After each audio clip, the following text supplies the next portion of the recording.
Good morning students. आज की online class में आपका स्वागत है। आज बीए पार्ट प्रथम इतिहास के प्रथम प्रश्न पत्र में भक्ति आंदोलन पर हमारा यह 30वां वीडियो है।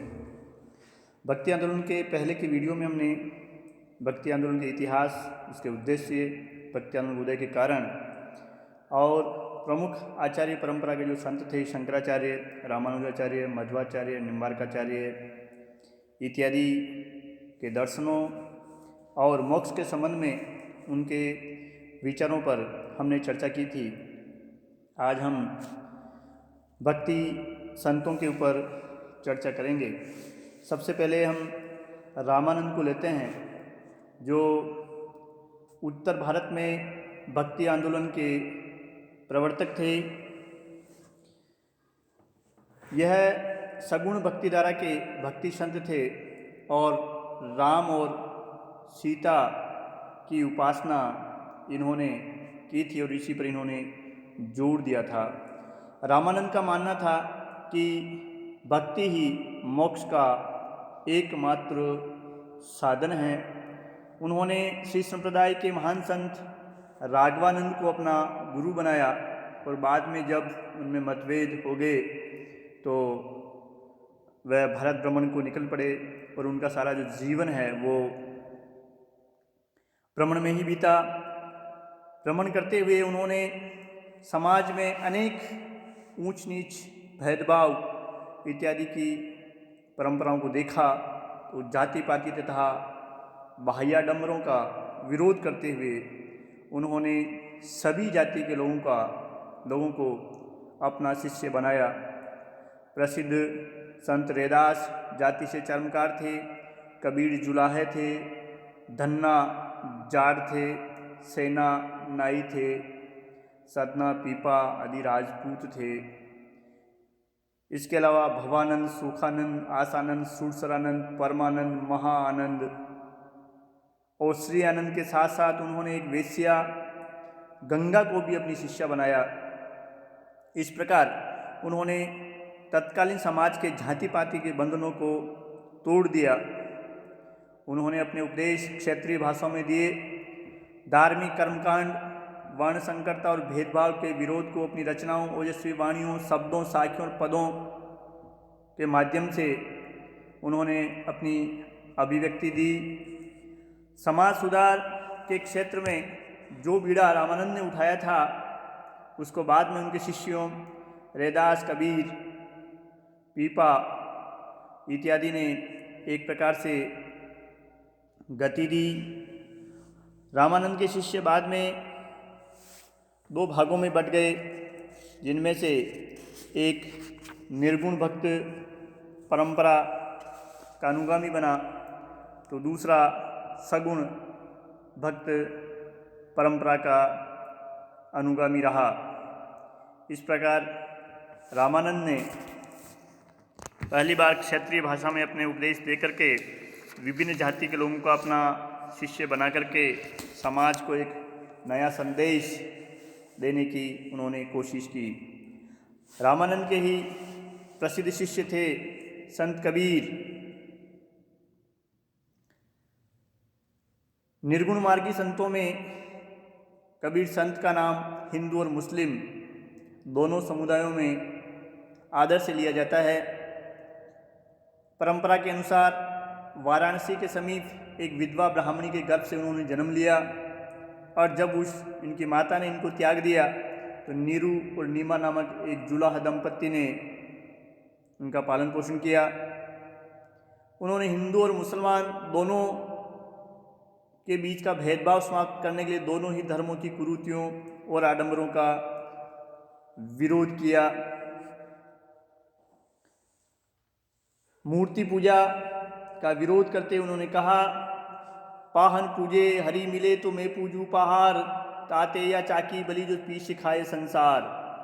यानी मूर्ति पूजा का उन्होंने तीव्र विरोध किया। मुसलमानों के धार्मिक आडंबरों पर उन्होंने कहा, कांकर पाथर चून के मस्जिद ले चढ़ाए ता चढ़मुल्ला बांग दे, क्या बेरा हुआ खुदाई। उनके अजान देने पर उन्होंने व्यंग कसा। इसके अलावा कबीर ने जाति प्रथा का तीव्र विरोध करते हुए कहा, हरि को भजे सो हरि को होई, जाति पाति पूछे नहीं कोई। उन्होंने मानव मात्र की समानता पर बल दिया।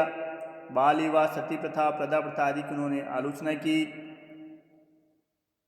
उन्होंने ढोंगी साधुओं और सन्यासियों पर भी आक्षेप किए और कर्म की महत्ता या प्रधानता को स्वीकार करते ही उन्होंने धर्म की मौलिक एकता पर जोर दिया कि ईश्वर अल्लाह दोनों एक ही है।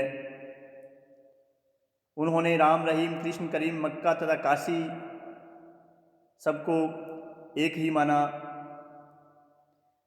कबीर निराकार निर्गुण ईश्वर में विश्वास करते थे और ऐसा करते हुए उन्होंने वेद और कुरान की प्रामाणिकता को भी चुनौती दी।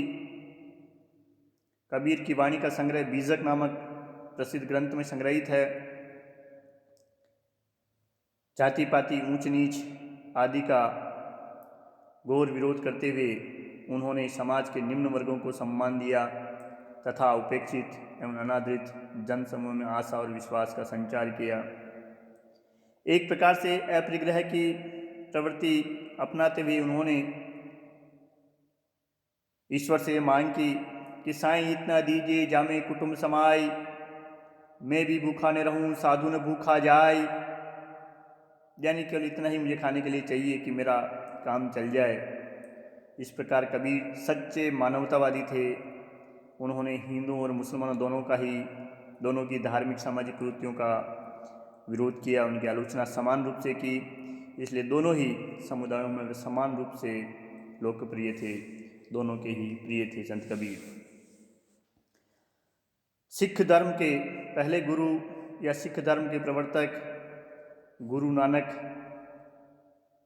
रावी नदी के तट पर स्थित तलवंडी, जो वर्तमान में पाकिस्तान में है, ननकाना साहिब के नाम से प्रसिद्ध है, में उनका जन्म हुआ था। बचपन से ही एक प्रकार से साधु प्रवृत्ति के वो थे और युवावस्था में गृहस्थ जीवन त्याग करके उन्होंने संन्यास ग्रहण कर लिया। ज्ञान की प्राप्ति के लिए उन्होंने कई देशों का भ्रमण किया। उनकी यात्राओं को पंजाबी में उदासियाँ की संज्ञा दी जाती है। नानक सर्वेश्वरवादी थे, मूर्ति पूजा को निरर्थक मानते थे। उनका मानना था ईश्वर का साक्षात्कार बाह्य साधनों से नहीं वरन आंतरिक साधना से ही संभव है। उन्होंने मोक्ष तथा कल्याण के लिए सेवा भावना पर बल दिया। गुरु नानक का प्रेम मौखिक न होकर सेवा भावना से प्रेरित था। उनके मानवतावादी सिद्धांतों ने सिखों में इस्लाम की तरह एकता व बंधुत्व की भावना को जन्म दिया। कहते हैं कि रैदास और नामदेव से भी उनकी भेंट हुई थी। पंजाबी, हिंदी, फारसी इत्यादि और संस्कृत इत्यादि भाषाओं का उनको ज्ञान था।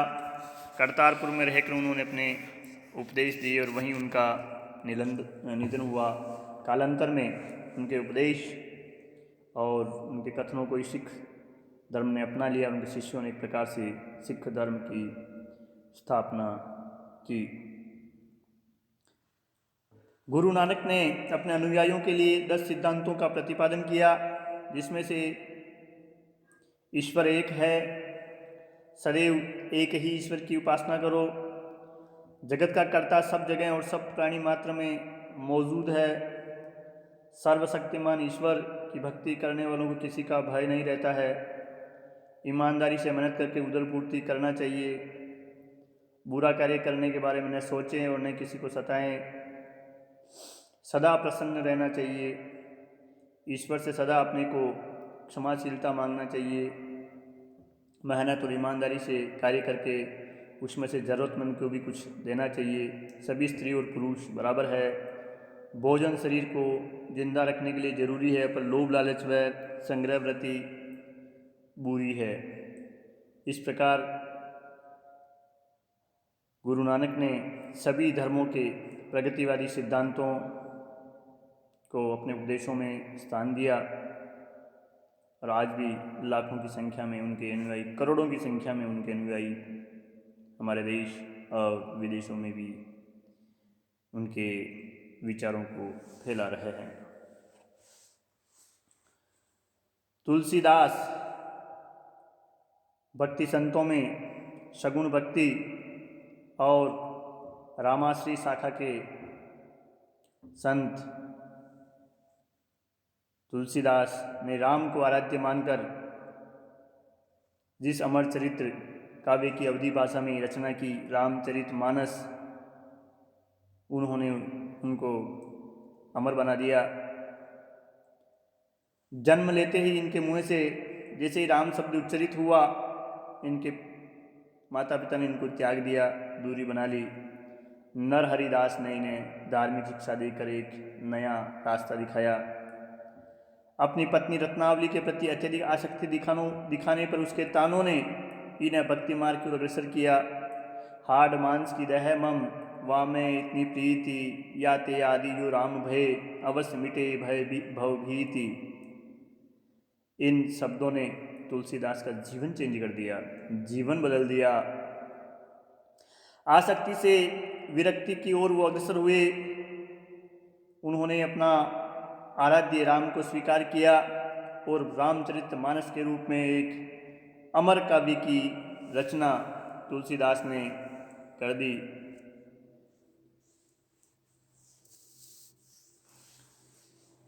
रामचरितमानस के माध्यम से तुलसीदास ने वर्णाश्रम धर्म, अवतारवाद, साकार उपासना, मूर्ति पूजा, सगुणवाद, गो ब्राह्मण रक्षा, देवादि विविध योनियों का सम्मान, प्राचीन संस्कृति एवं वेद मार्ग का मंडन तुलसीदास के द्वारा किया गया। वैसे रामचरितमानस ही तुलसीदास का पर्याय है, मगर इनके द्वारा अनेक अन्य कालजयी ग्रंथों की रचना की गई, जिसमें रामलल्ला नहच्छु, वैराग्य संदीपनी, रामाज्ञा प्रश्न, जानकी मंगल, सतसई, पार्वती मंगल, गीतावली, विनय पत्रिका, कृष्ण गीतावली, बरवे रामायण, दोहावली, कवितावली इत्यादि महत्वपूर्ण हैं। इस प्रकार आज के इस ऑनलाइन वीडियो में हमने दो सगुण भक्ति संतों रामानंद और तुलसीदास के साथ साथ ही दो निर्गुण भक्ति संतों कबीर और नानक के विचार, उनके जीवन के बारे में हमने इस वीडियो के माध्यम से संक्षिप्त में जानकारी प्राप्त की है। निश्चित ही ये आपके लिए ज्ञानवर्धक और उपयोगी होगा। इस ऑनलाइन वीडियो को सब्सक्राइब करिए ताकि आपकी उपस्थिति इसके माध्यम से जानी जा सके। जय हिंद, धन्यवाद।